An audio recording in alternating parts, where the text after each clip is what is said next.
পরিচালক রায়হান রাফি মানেই একটি সত্য ঘটনা যেন দর্শকরা দেখতে পারবে তার সিনেমাতে, এমনটাই আশা করেন তার অন্ধ ফ্যান ফলোয়াররা।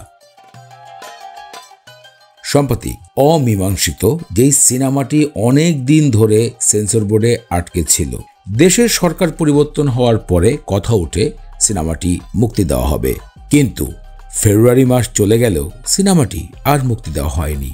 তবে এবার নিশ্চিত করা হয়েছে ডিসেম্বরের 4 তারিখে সিনেমাটি মুক্তি দেওয়া হচ্ছে ওটিটি প্ল্যাটফর্ম আই স্ক্রিনে।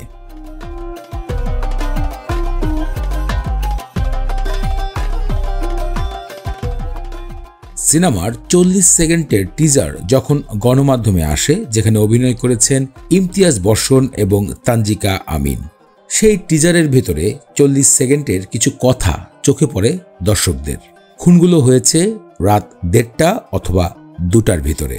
ধারণা করছি চুরি ডাকাতির কেস। আরেকটি জায়গায় সাংবাদিক, প্রতিবেশী, আত্মীয় স্বজন সবাই ক্রাইম জোনের আলামত নষ্ট করেছে। এমন কিছু বিষয় সেই ছোট্ট টিজারের মধ্যে দেখা যায়। জোড়া খুন এবং তারা সাংবাদিক দম্পতি। দর্শকদের বিবেক নড়ে চড়ে বসে। তাহলে এটাই কি সাগর রুনি হত্যাকাণ্ডের ঘটনা উন্মোচনের এক নতুন মাধ্যম তুলে ধরছেন রায়হান রাফি? সেন্সর বোর্ড পুরো আটকে দেয়, এটি মুক্তি দেওয়া হবে না। এমনকি দেশের সরকার পরিবর্তন হওয়ার পরেও এই অমীমাংসিত সিনেমাটি মুক্তি দেওয়া হচ্ছে না, বারবার সেন্সর বোর্ডে আটকে যাচ্ছে। সর্বশেষ ফাইনাল ডিসিশন, গণমাধ্যমে ওটিটি প্ল্যাটফর্ম আই চ্যানেলের স্পেশাল স্ক্রিন আই স্ক্রিনে দেখানো হবে সিনেমাটি।